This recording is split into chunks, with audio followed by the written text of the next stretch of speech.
By the time the truth surfaced, it was already too late for some people to keep their jobs. Late afternoon light spilled across the marble lobby of the Sterling Grand Chicago, soft and golden instead of harsh and fluorescent. The giant digital display behind the front desk cycled through polished images of rooftop views and champagne flutes, then paused on a simple line of text. Guest rating, 4.6 stars.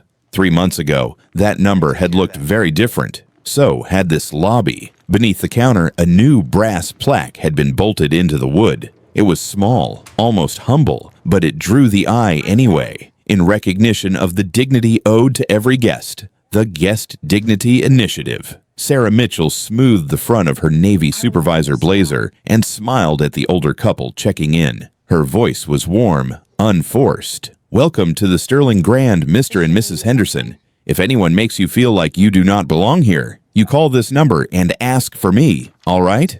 The woman blinked, surprised, then smiled back, a little softer than before. Sarah slid their keys across the counter, her name tag catching the light.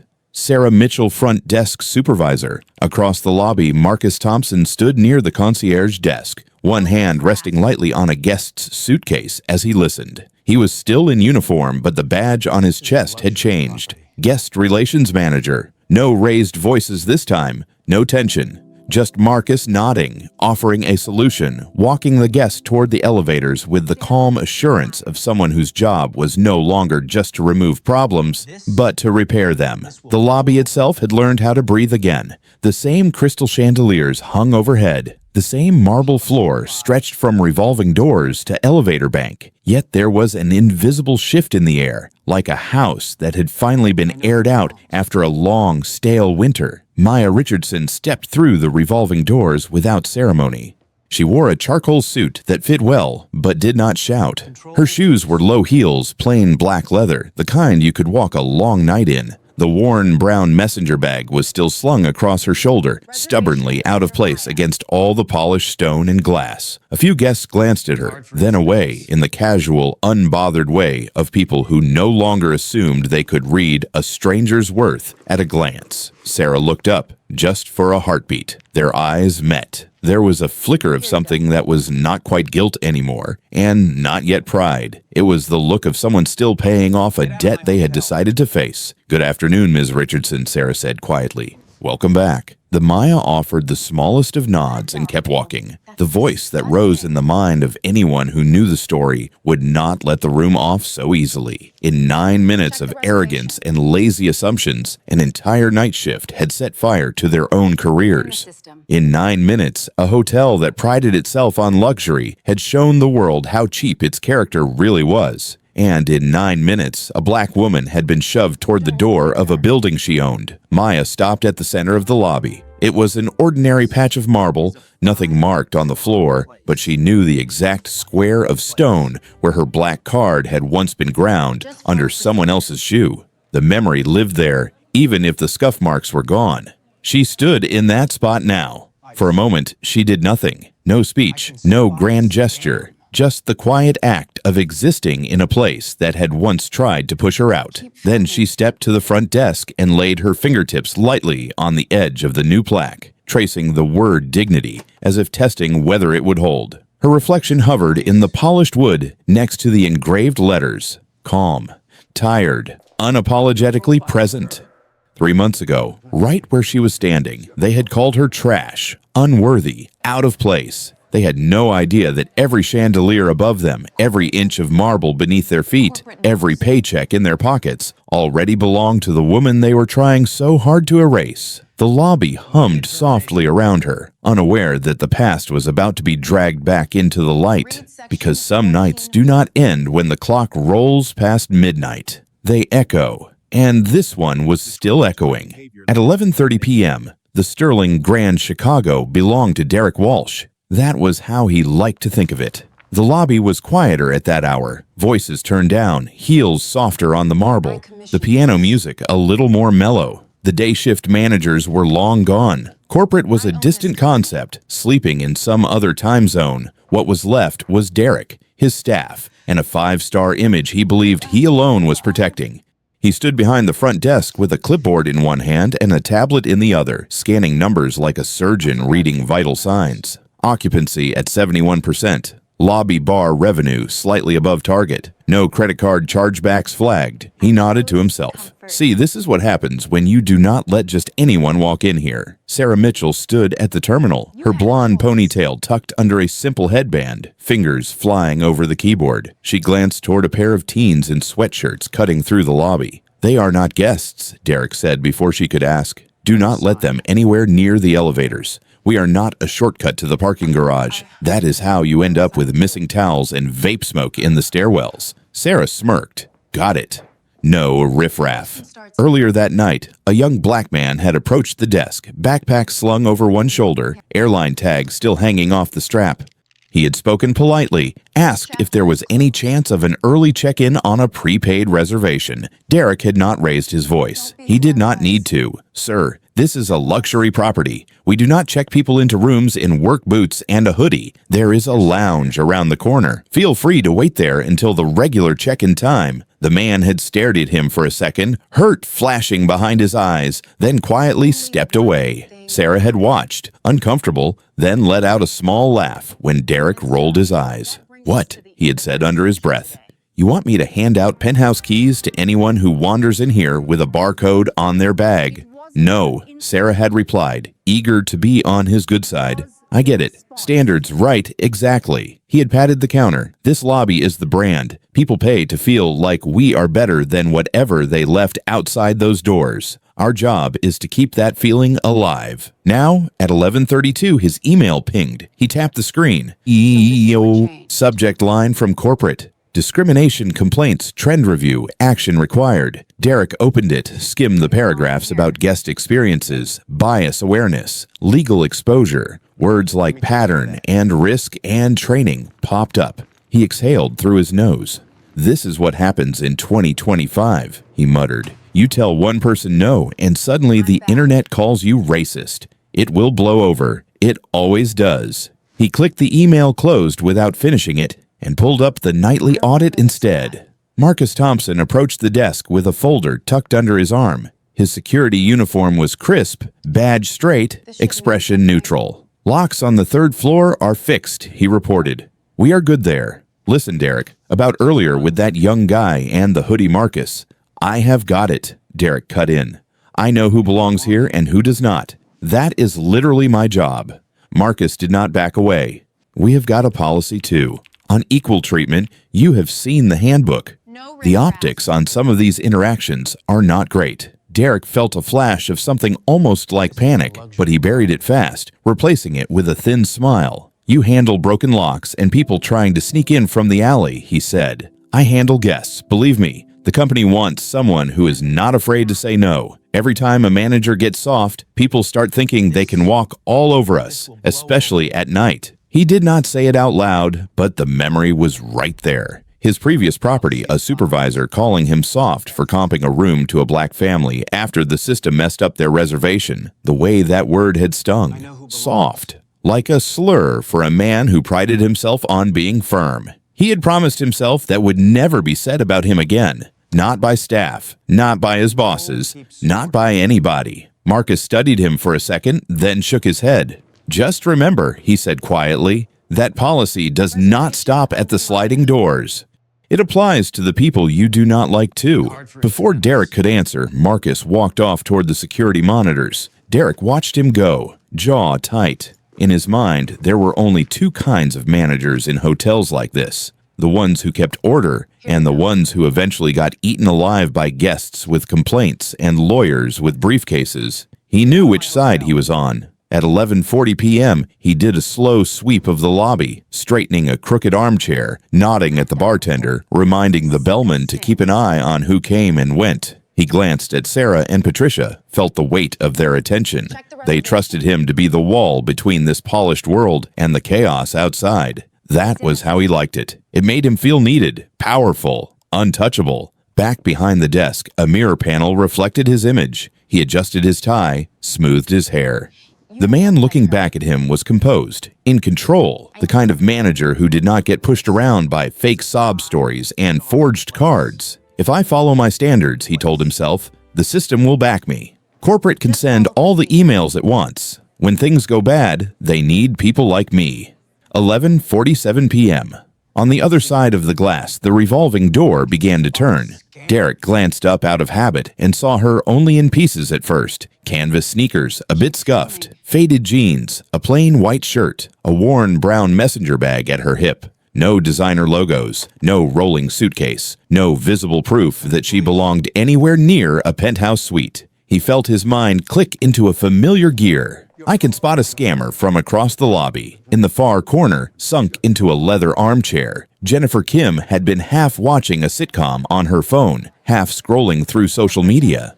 Something in the air changed when she saw Derek straighten, his shoulders squaring the way they had earlier with the young man in the hoodie. She paused her show, thumb hovering, then without really thinking about it, slid to the camera app. The screen lit up her face, a small square of white in the dim corner. To anyone watching closely, it would look exactly like what it was. A spotlight warming up, ready to catch whatever was about to walk into the center of Derek Walsh's carefully controlled world. The revolving door sighed shut behind her, and the hotel swallowed the sound of the street. Canvas sneakers, a little worn at the edges, faded jeans, a white cotton shirt that had seen more airports than runways. A brown messenger bag, the leather softened by years, not a logo in sight. Nothing about Maya Richardson screamed wealth. That was the point. She crossed the marble floor with the automatic focus of someone running numbers in her head. 8 minutes until Tokyo. 8 minutes until a conference call with Yamamoto Industries that would finalize a $200 million manufacturing deal. 8 minutes to get upstairs, log in, and become the version of herself the world knew from business magazines. The lobby clock flashed 11:52 p.m. She stepped up to the front desk, setting her phone on the counter. The reservation confirmation glowed on the screen. "Good evening," she said, voice even. "I have a reservation for the penthouse. Richardson, Maya." Sarah glanced at the screen, then at Maya, then over at Derek like she was waiting for a cue. Derek took one look at the sneakers, the jeans, the bag. The tiny twitch in his jaw was almost invisible, but it was there. "Of course you do," he said. His smile was thin. "Can I see a card for incidentals?" Maya slid her black American Express Centurion across the marble. The metal made a soft click. For a second, Derek just stared at it. Then he picked it up between two fingers like it offended him. "Where did you get this?" he asked. Maya frowned slightly. "From American Express." Wrong answer. In one sharp motion, Derek yanked the card out of her reach and flicked it onto the floor. It hit the marble with a metallic clink and spun. Before Maya could bend down, he brought his polished Oxford down on it. Hard. The sound was louder than it should have been, an ugly scrape echoing off the walls as he twisted his foot like he was putting out a cigarette. "Get your ghetto ass out of my hotel before I call the cops," he said, voice rising enough to carry. The lobby froze for a heartbeat. Somewhere behind Maya, a fork clinked against porcelain. A conversation cut off the mid-sentence. Sarah half laughed, half gasped, eyes darting between them. "Should I get the mop?" she whispered to Patricia. "That card probably has diseases on it." Patricia snorted, not quite hiding her amusement. Her eyes drifted over Maya's clothes, pausing on the worn strap of the messenger bag, the cheap watch on her wrist. Maya knelt and picked up the card. The metal was warm from Derek's shoe, an imprint of his contempt pressed into it. She straightened, slipped it back into her bag, and set her phone a little closer this time, rotating the screen so it pointed directly at Derek and Sarah. "I have a confirmed reservation for the penthouse," she repeated, quieter now, like she was giving them one more chance to hear themselves. "Sterling Grand Chicago. 6 nights. Paid in full." Sarah tapped at her keyboard, pulling up the system. Her eyes widened for a second. "There is a Maya Richardson in the system," she said slowly. "Penthouse suite. 6 nights." Patricia leaned over her shoulder, squinting at the monitor. Then she looked at Maya again, her expression hardening. "That cannot be right," she said. "The real Maya Richardson would be different." "Different how?" Maya asked. Patricia gestured vaguely. "More important. You know." Behind them, Derek laughed, loud and theatrical. "Let me break this down for you, sweetheart," he said. "This is a 5-star property. We host CEOs, celebrities, ambassadors, people who know how to dress for a place like this." He waved a hand at her sneakers. "You look like you just walked out of a Walmart parking lot." Across the lobby, Jennifer Kim's spine stiffened. She had seen enough corporate nonsense in her freelance marketing work to recognize a scene that would go viral before dessert. She opened Instagram, thumb hovering for half a second. "Y'all," she whispered, more to herself than anyone else as she hit go live. "This is straight-up discrimination at a fancy hotel. Watch this." The view count started at 3, then 12, then 47. Maya felt the eyes around her, the stares, the pity disguised as curiosity. She also felt the clock ticking like a heartbeat at the edge of her vision. 11:53 p.m. She could end this with one sentence, one card, one title, one pulled-up website, and Derek's face would melt in real time. She swallowed the impulse. Instead, she slid a worn leather portfolio halfway out of her bag, just enough to feel its weight, then pushed it back. "I understand you have standards," she said. "I respect that. All I am asking is that you follow the same process you would follow for anyone else. Check the reservation, run the card, verify the ID." Derek tilted his head, studying her like she was a case study in a seminar he never attended. "Anyone can fake an email and print a card," he said. "You think I have not seen this game before?" He turned to the small knot of guests, now pretending not to stare. "They come in with sob stories and stolen plastic, try to sweet-talk their way into free nights. I have been doing this 8 years. I can smell a scam the second it hits the lobby." Sarah giggled, the sound sharper this time, riding the wave of his confidence. "Yeah," she said. "She probably just screenshot someone else's confirmation. I mean, look at her." Patricia folded her arms. "If you are really who you say you are," she said slowly, "then you will not mind if we, as management, take whatever steps we deem necessary to protect our property." Maya's phone buzzed on the counter. A text from her assistant flashed. "Yamamoto Industries calling in 8 minutes. Conference room ready. Are you on track?" Her throat tightened. The deal. The months of negotiation, the late-night calls, the travel, the careful dance across time zones and cultural expectations. All of it hanging on a call she might miss because 3 strangers had decided what her bank account should look like. She exhaled, steadying herself. "Look," she said, "I am not asking for anything special, just respect. Just the room I paid for." Derek leaned in closer, his cologne mixing with coffee on his breath. "Respect is earned," he said, "not demanded. And right now, all I see is someone wasting my time." In the corner, Jennifer adjusted her phone. The comments were rolling in now. "This is making my blood boil. Tag the hotel. Name and shame. This better end with a lawsuit."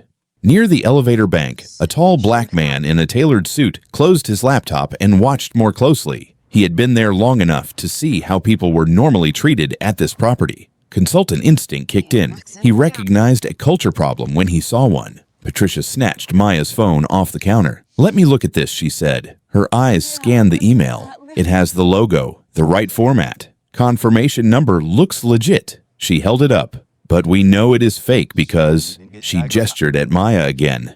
"Because look at you." The businessman's jaw clenched. Derek nodded, content. "Exactly. Thank you, Patricia. This is why you are management material." He raised his voice a notch, making sure the lobby heard. "You see, folks, we have standards here. We do not just hand over keys to whoever walks in with a screenshot and a story." Maya felt rage flicker, hot and bright, just under her ribs. It would be so easy to let it out, to raise her voice, to drag them legally, publicly, personally, right now. Instead, she let the anger cool into something sharper. Every second they kept talking, they were building something she needed more than revenge. Evidence. Her gaze drifted just for a moment to Jennifer in the corner. Phone held steady, eyes wide. The live viewer count ticked past 200. Maya met Jennifer's eyes for half a heartbeat. Jennifer did not know who this woman was, but she recognized the plea. "Keep filming." Maya turned back to Derek. "You are sure you want to handle it this way?" she asked quietly. Derek scoffed. "Oh, I am more than sure." "Patricia, should we get security up here or call the cops first?" Security, Patricia said without hesitation. Then the cops. "Let them sort it out." Derek snapped his fingers toward a nearby camera. "Marcus, we need you at the front desk." Marcus's voice crackled over the radio clipped to Derek's hip. "On my way." A moment later, Marcus appeared from behind a marble column, tall frame filling the space beside the desk. He took in the scene in one slow sweep. Maya's calm face, Derek's puffed-up stance, Patricia's folded arms, Sarah's nervous excitement. The phones held up across the lobby. "What is going on?" he asked. "We have a suspected fraud situation," Derek announced. "Fake card, fake email, fake ID. She is trying to get into the penthouse. We are not falling for it." Marcus looked at Maya more carefully now. There was no belligerence in her posture, no slurred speech, no wild story, just controlled frustration and a tired, dangerous kind of patience. "Ma'am," he said, "I am going to need you to come with me so we can talk about this somewhere else." Maya met his eyes and read something different there. Not kindness exactly, but a crack in the wall. "Officer Thompson," she said softly, glancing at his name tag. "Before you do anything, I strongly suggest you open your employee handbook app and read Section 14.3. Marcus blinked. "Excuse me, Section 14.3, she repeated. "On discriminatory behavior. It applies to everyone on this shift, including you. I would hate for you to get pulled into something without understanding the policy first." For a second, Marcus just stared at her. Then he pulled out his phone, thumb moving across the screen. Derek threw up his hands. "Oh, come on, Marcus. Do not let her play you with social media law degree nonsense. She probably watched some video on how to avoid getting kicked out of hotels." Marcus did not answer. His eyes were locked on his phone now, on words he had scrolled past 100 times but never read this closely. Sarah shifted from foot to foot, the first hint of doubt creeping into her expression. The lobby clock clicked again. 11:54 p.m. Something in Derek seemed to double down at the sight of Marcus hesitating. Control slipping was the one thing he could not tolerate. "Fine," he said, pulling his own phone from his pocket. "You want policy, I will give you policy." He turned slightly but not enough to hide from the cameras and started dialing. "Chicago PD," he said. Voice firm, almost triumphant when the dispatcher answered. "This is Derek Walsh, night manager at the Sterling Grand Hotel. We have a woman at the front desk attempting to commit fraud and refusing to leave the property. I am requesting officers on site." The room seemed to hold its breath. In the next 6 minutes, everyone in that lobby was going to make choices they could not take back. And some of them were about to push their careers straight off a cliff. Jennifer watched Derek lift the phone to his ear, the muscles in his jaw tight with satisfaction. As soon as she heard him say, "Chicago PD," her thumb slid across her screen. Her Instagram Live had started with 37 viewers, friends, a few bored followers. By the time he finished the words "suspected fraud," the number had jumped to 112. The comments exploded. "Sterling Hotel, really doing this in 2025. Tag the brand right now. Somebody call NRLACP. This is wild," Jennifer whispered toward her phone without taking her eyes off the front desk. "Stay with me," she murmured. "You are watching this in real time." Across the lobby, the Hendersons sat frozen on a velvet love seat. Mr. Henderson, stiff in his tux, had nodded along when Derek first raised his voice. The old reflex of trusting anyone in a blazer behind a counter was hard to shake. Now he watched Maya standing there with her hands still open at her sides, expression controlled but tight, while 3 employees circled her like she was a threat they had discovered. "I am sure the manager knows what he is doing," he muttered, more to convince himself. Mrs. Henderson shifted in her seat. The live video on Jennifer's phone was angled just enough that she could see herself in the background, sitting quietly, while a black woman was humiliated 20 feet away. Her stomach turned. "It does not look right," she whispered. "Not anymore." A family with 2 teenagers had drifted into the lobby to order dessert from the bar. The son nudged his sister, chin tipping toward the front desk. "This is messed up," he muttered. "I am getting this on TikTok." He held his phone low, camera tilted just above the edge of his hoodie. His sister bit her lip. "Mom is gonna freak if she sees that," she said. "Good," he replied. "She should." Near the elevators, the tall black consultant finally stepped forward. His room key still sat in his palm. "That is enough," he said, voice cutting through the murmurs. "What you are doing is wrong." Derek turned, still holding his phone. "Sir, this does not concern you." "It does when I am paying $3,000 a night to watch your staff profile a black woman based on her sneakers." The man shot back. "You are not following policy. You are following your prejudice." He looked at Patricia, at Sarah, at the way they had all aligned their bodies on one side of the counter. You have a reservation in the system. You have an email confirmation. You have a card that you stomped on instead of running. None of that is process. That is ego. Patricia's phone buzzed in her blazer pocket. Irritated, she pulled it out to silence it, then saw the subject line. Social media alert. Spike in mentions. Sterling Grand Chicago. Discrimination incident. Night shift. The color drained from her face. She opened the message. Corporate communications had forwarded screenshots of posts already spreading. A live stream from inside the lobby. Hashtags forming. Words like racist and boycott and lawsuit. They are asking for a status report. The email read, any incident involving discrimination in Chicago tonight must be documented immediately. She read the location line twice. Sterling Grand Chicago. Night shift. Same date, same time. Right where she was standing. Across the counter, Marcus stood a half step back from the chaos and scrolled through the employee handbook app on his phone. He found section 14.3 and read the line that made his chest feel tight. Any employee engaging in discriminatory behavior based on race, gender, religion, or perceived economic status faces immediate termination without severance and potential personal liability for reputational damage. He looked up slowly at Derek, at Patricia, at Sarah, then at Maya, who stood perfectly still watching all of them. Why does she know this section, he thought. Why did she quote it like she lives with it memorized? And how is it that we are the ones acting like we have never seen it before?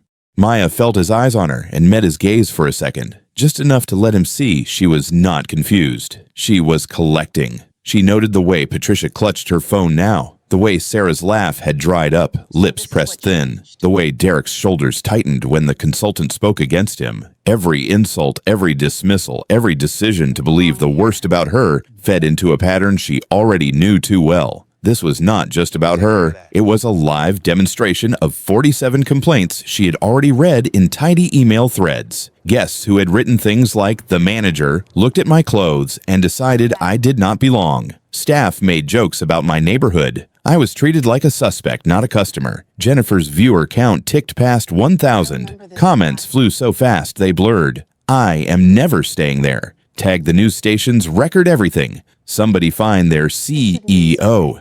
Patricia stepped closer to Derek, lowering her voice, but not quite enough to escape the nearest microphones. "Derek," she whispered, "corporate is monitoring social media. They just emailed me. They know something is happening in Chicago tonight. They are asking about discrimination." He waved her off, still clinging to the script in his head. "Relax," he said. "I have been managing this place 3 years without a single complaint. They always side with management when the dust settles." Sarah stared at the monitor, at the list of guest feedback she had never really read, and felt her throat go dry. "That is not exactly true," she said, the words stumbling out before she could stop them. Derek turned his head slowly. "What did you just say?" She swallowed. "There have been complaints," she whispered, "about you. 17 formal ones in the last 6 months." The room did not go silent. Not really. Phones still buzzed. Ice still clinked in glasses at the bar. But for Derek, it was as if all sound dropped out at once. Above their heads, the red digits on the lobby clock flipped again. 11:58 p.m. 2 minutes left before everything he believed about his control over this lobby would fall straight through the floor. Maya did not raise her voice. She did not need to. "Officer Thompson," she said, still watching Derek, "would you mind reading section 14.3 for us, all of us?" Marcus hesitated, then cleared his throat and let his voice carry across the lobby. Section 14.3. Any employee engaging in discriminatory behavior based on race, gender, religion, or perceived economic status faces immediate termination without severance and may be held personally liable for damages to the company's reputation. The word immediate hung in the air like a verdict. Conversations died. Even the bar quieted. "Thank you," Maya said. Now for context. She pulled her leather portfolio from the bag and laid a stapled packet on the counter. The Sterling Hotel Group logo sat clean at the top. "Quarterly performance report for Sterling Grand Chicago," she said. "Revenue down 23%. Guest satisfaction 2.3 out of 5. Staff turnover 89%. Legal risk flagged as high." Patricia stared at the numbers like they were in a language she did not speak. "How do you have that?" she whispered. Maya set a simple black business card beside the report. "Because I commissioned it. White letters on black stock. Maya Richardson, Chief Executive Officer, Richardson Ventures. She unlocked her iPad with a quick swipe, opened the Sterling corporate site, and spun it around. Her own headshot looked back at them from the leadership page. Richardson Ventures acquired Sterling Hotel Group for $847 million, she read. Majority shareholder, 67%. My name is on every one of your paychecks, including tonight's. The room went from shock to something closer to horror. Jennifer's live stream chat exploded into capital letters and strings of disbelief. The Hendersons stared as if the floor had shifted under them. Maya flipped to another page. In the last 6 months, 23 guest complaints specifically named you, Mr. Walsh, she said. 17 written warnings are in your file. Your last performance rating, 1.8 out of 5. Guests repeatedly describe feeling unwelcome, judged, and targeted during your shift. She turned slightly. Ms. Wong. 19 complaints. 7 failed mystery shopper evaluations out of 8. Diversity training overdue by 8 months. Her tone never spiked. It was the flat, practiced cadence of someone who had delivered ugly news to executives before breakfast more times than she could count. Derek's face had gone from red to gray. If you had just told us you were the owner, he stammered, we never would have. Maya cut him off with a small, incredulous smile. I told you I was Maya Richardson with a confirmed penthouse reservation, she said. You decided that was not enough because I did not look the way you think money is supposed to look. For the first time, some of the guests in the lobby looked at Derek the way he had been looking at Maya all night, like he was out of place, like he did not belong. Maya's phone buzzed. Tokyo. She answered, eyes still on the staff in front of her. Yamamoto-san, she said smoothly. Yes, I am on site. The discrimination issues at our Chicago property are worse than we anticipated, but I will have a full report ready for the board tomorrow. She listened, nodded once, and ended the call. Then she set the phone down on the marble, folded her hands, and faced Derek, Patricia, and Sarah fully. Now, she said, her voice calm as a courtroom, let's talk about your employment future. Now, Maya said, we are going to be very clear. You have 3 choices. She held up one finger. First option, you resign tonight. I accept your resignation, and when future employers call, I provide a neutral reference. Dates of employment, job title, nothing more, nothing less. A second finger, second option, termination for cause, specifically for discriminatory behavior, no reference. Your next employer hears the word discrimination every time they ask about you. You may also face personal legal exposure for the damage you have done to this brand. A third finger, third option, we let corporate investigate fully. 3 to 6 months of HR interviews, legal depositions, and media requests. Your names become part of a very public case study in what not to do. The lobby listened like a jury. Derek swallowed. Patricia clutched the counter to steady herself. Sarah just stared at the floor, mascara smudging at the corners of her eyes. Maya looked from one to the other. Understand this, she said. I did not fly here to put on a show or to ruin lives for the sake of it. I came to audit a culture problem. What you did to me tonight is not new. It is a pattern. You are just the first ones who made the mistake of doing it to the woman who signs the checks. A nervous laugh rippled through the live stream chat and died quickly. No one in the room was laughing. Sarah's voice came out small. I was just trying to fit in, she said. I laughed because Derek did. I thought that was how you survive on this shift. I knew it was wrong, and I still did it. I'm so sorry. She wiped at her cheeks with the back of her hand. I thought saying nothing made me innocent, she whispered. I get it now. Laughing along, staying quiet, that is part of the harm. Marcus glanced at her, then back at Maya. He spoke slowly, like he was still putting the pieces together. I came up here ready to escort you out, he said. That used to be my whole job. Move people along, clear the lobby. But listening to Section 14.3, looking at this, I realize I have been thinking about security backwards. I am supposed to protect the building. I forgot that includes the people in it. Their dignity, too. Patricia let out a shaky breath. I know what it feels like to be judged, she said. To have people assume things because my last name is Wong and my parents have an accent. I hate when they do that to me. And tonight I turned around and did it to you. She grimaced. I told myself I was just backing up my manager. That is a lie. I knew better. Maya's expression softened by a degree. But her posture never relaxed. "You all had a choice long before I walked in," she said. "You chose convenience. You chose comfort. You chose your fear of looking soft over your duty to be fair." Her gaze rested on Derek. "You especially." He flinched. "I was trying to protect the hotel," he protested weakly, screening out people who were bad for the brand. Maya picked up the performance report and tapped the front page. "You are the one who has been bad for the brand," she said. "Revenue down, lawsuits up. Turnover through the roof. Guests describing you as hostile, dismissive, biased. You thought you were the shield. In reality, you are the hole in the hull." He looked like a man suddenly understanding that the gun he had been waving around was pointed at his own chest. Jennifer's phone shook slightly in her hand. She watched the chat tilt. The comments were no longer "just drag him," "Queen and Derek is done." People began asking different questions.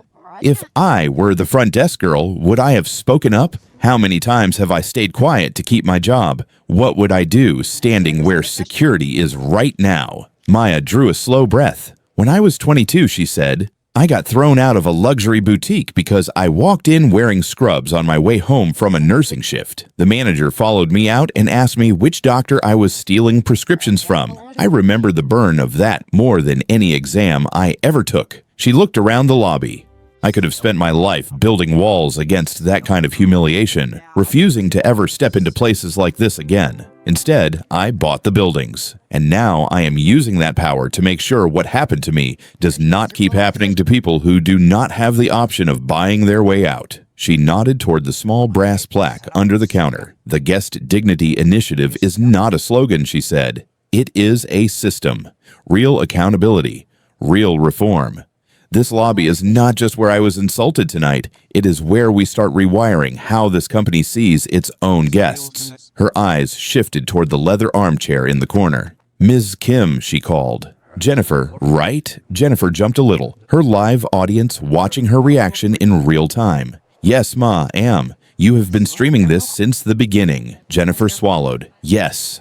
I thought people needed to see. I did not edit anything. I did not add commentary until after they spoke. I wanted it to be honest.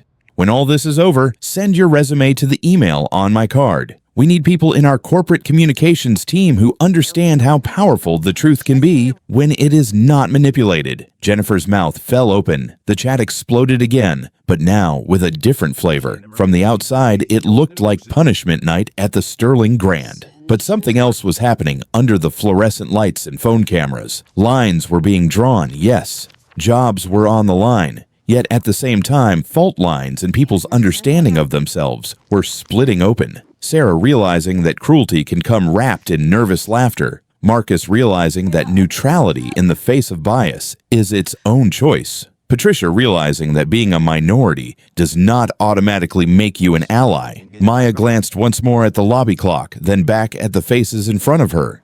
"Tonight," she said quietly, "is not just about a penthouse reservation. It is an ethics exam for this entire night shift. And for the system I run." She let that sink in.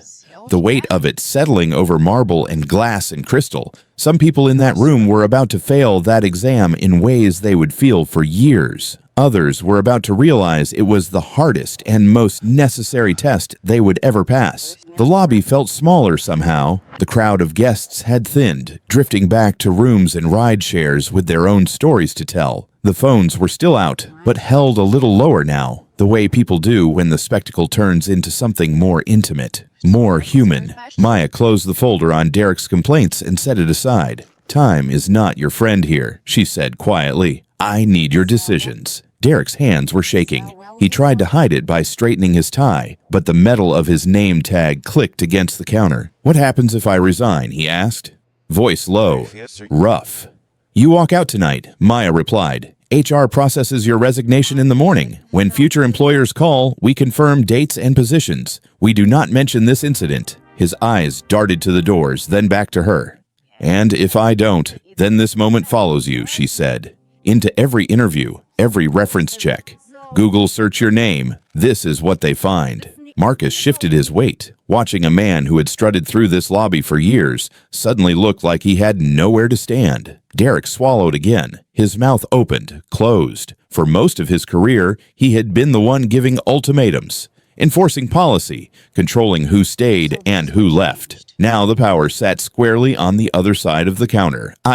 He started, then stopped. His eyes landed on Sarah, mascara streaked, shoulders hunched. On Patricia, rigid with shame. On the guests, some angry, some disappointed. On his own reflection in the polished wood. "I will resign," he finally said.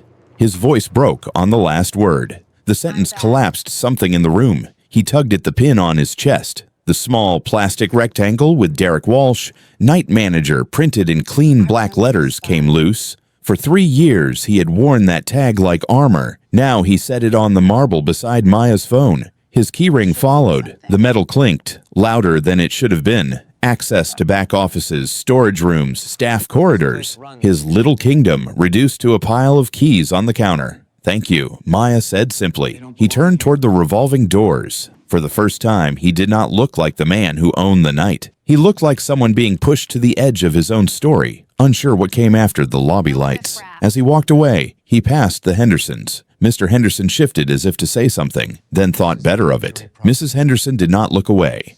By the time Derek reached the doors, the Sterling Grand had shrunk for him into a circle of glass and metal. One last turn, and it would be a world he used to know, a place that would now continue without him. He pushed the door, stepped into the cold Chicago air, and did not look back. Maya turned to Patricia, Ms. Wong. Patricia's voice trembled. I do not want to drag this out," she said. "I know what I did. I have no excuse. I thought I was being loyal to my manager. Really, I was just protecting my own comfort." Tears slid down her cheeks. "I will resign too." She unclipped her badge, fingers lingering for a heartbeat on the name. "I am sorry, Ms. Richardson," she whispered. "For tonight. For whoever came before you and did not have your power." Maya held her gaze. "Your apology does not erase the harm," she said softly. "But what you do with this understanding from now on, that will decide whether tonight becomes your rock bottom or just another story you tell without changing." Patricia nodded, the words landing somewhere deep. She placed her badge next to Derek's keys and walked toward the door. As she passed Jennifer, their eyes met. Jennifer lowered her phone for a second. "You can be better than this," she said quietly. Patricia gave the smallest, strangest nod. Not gratitude, not absolution, just the first tiny movement in a new direction. Then she was gone too. The lobby exhaled. 2 people lighter. 2 careers severed in under 10 minutes. There was no satisfaction in it. Not really. Just the quiet, heavy feeling that comes after a necessary amputation. Maya rested her hand on the counter. The exhaustion hit her in a wave. This was not her first scene like this. In another city, another lobby, she had watched a hostess pretend not to see her for 20 minutes while seating white guests who arrived later. In a fancy restaurant years ago, she had shown up to a company dinner in her only nice dress and been told there was a private event that night. "I am here for the private event," she had said, clutching the invitation. The manager had looked her up and down and smiled the thin, condescending smile she now recognized all too well. "I think you have the wrong place," he had said. Back then, she had swallowed it, gone outside, sat on the curb and cried into her phone to a friend who told her she was overreacting. Now she owned the buildings where those managers worked. That did not make nights like this easy. Every termination cut through more than payroll numbers. Someone's mortgage, someone's kids, someone's sense of self. But she also knew the cost of doing nothing. The unreported complaints, the people who took their humiliation home, told their families, and quietly vowed never to give their money to a place like this again. The way that harm multiplied across years, across cities, across entire communities. She turned to Marcus and Sarah. "The 2 of you," she said, "are not off the hook. You are on a different path." "I need a guest relations manager here," she continued. "Someone whose job is not just to remove problems, but to prevent them. To protect not just the property, but the people in it." Marcus blinked. "Are you offering me?" "I am offering you a chance," she said. "You saw something was wrong. You checked policy. You did not escalate when your manager pushed you to. If you accept, your role changes starting tomorrow morning. More responsibility, more visibility, and more accountability." He glanced around the lobby, imagining it from this new angle. "I will take it," he said. "And I will earn it." Maya nodded once. "Sarah," she said. Sarah jumped a little at the sound of her name. "Yes, Ma am." Your shift ended 20 minutes ago, Maya said. Yet you are still here. I did not want to walk away from this, Sarah said. Not again. Good, Maya replied, because if you want to stay with this company, your next 3 months are probationary. You will attend every training we roll out. You will be audited more than anyone else on this staff. And every time you feel that reflex to laugh along, I want you to remember how it felt to stand behind this counter tonight while the internet watched. Sarah swallowed hard. I understand, she said. I want to do better. I do not want the worst thing I have ever done to be the last thing I ever learn from. Maya looked at both of them, these two people who had stumbled in the same lobby as Derek and Patricia, but chosen, in the end, not to double down. Some losses, she knew, do not grow back. Trust, once broken, does not return to its original shape. Careers built on a lie of who you think you are crumble fast when the truth finally hits. But some losses are necessary. The loss of an old self-image, of a comforting narrative, of the illusion that you can be neutral in the face of harm and still call yourself innocent. The revolving door spun quietly as a new guest walked in, blissfully unaware of the fault lines that had just shifted under this marble. Maya picked up Derek and Patricia's badges, felt the weight of them in her palm, then set them down gently beside the plaque that promised dignity to every guest. She looked out at the now quiet lobby, the chandeliers still glittering as if nothing had changed, even though everything had. Tonight, she said, we closed a very ugly chapter in this hotel's story. But tomorrow, if you're willing, we start writing a new one about how this place treats human beings. The Marcus and Sarah both nodded, something like resolve settling into their faces. That, Maya thought, was the real work, not the firing, the rebuilding that came after. 3 months later, the lobby looked almost the same as it always had. Marble floors, crystal chandeliers, soft piano drifting from hidden speakers. The difference was in the numbers and in the people.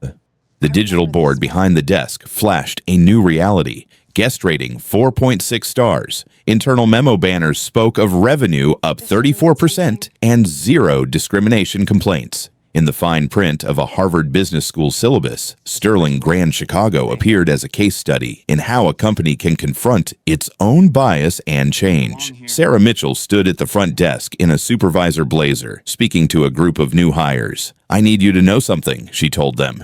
A few months ago, I was on the wrong side of this counter. I laughed while a guest was humiliated. I let fear of my co-workers matter more than doing what was right. Do not be who I was that night. In a corner of the lobby, Marcus Thompson discussed a room issue with a guest, his badge now reading Guest Relations Manager. His voice was calm, protective, the way you talk when you know your job is guarding more than doors. It was guarding how people are treated. On a laptop screen upstairs, Jennifer Kim sat in her apartment, logged into a video call with the corporate communications team. She walked them through a campaign featuring real stories from guests and staff about dignity, apology, and repair. At the center of it all, Maya stood in the lobby facing a camera on a tripod. No crowd this time, just a small production light, the plaque at her elbow, and the memory of that night under her feet. 3 months ago, I walked into this hotel as a black woman in sneakers, she said to the lens. I also walked in as the majority owner of the company. Only one of those facts mattered to the people behind this desk. She let that sit for a beat. Systems do not change because of one viral video, she continued. They change when people decide that what happened on that video is their responsibility. The staff who spoke up, the guests who refused to stay silent, the executives who stopped defending the old way and started listening. She looked directly into the camera. If you are watching this and you are older, you have seen this story before. In restaurants that sat you near the kitchen, in banks that questioned your balance, in waiting rooms where you were the last to be called. I want you to share those stories. Name the places. Tell us what it felt like to be treated as less. Her tone stayed gentle but firm. Consequences are not just there to punish, she said. They are there to show us who we have become. Truth by itself does not save anyone. It gives us a chance to begin again in a different way. Silence from bystanders is part of the wound. But when people like the Hendersons, like Sarah on her worst night, decide that silence is over, they become part of the cure. She nodded once, as if she were talking to one person rather than thousands. In the comments, tell us where you were when someone tried to make you feel small. Tag the businesses that need to see this.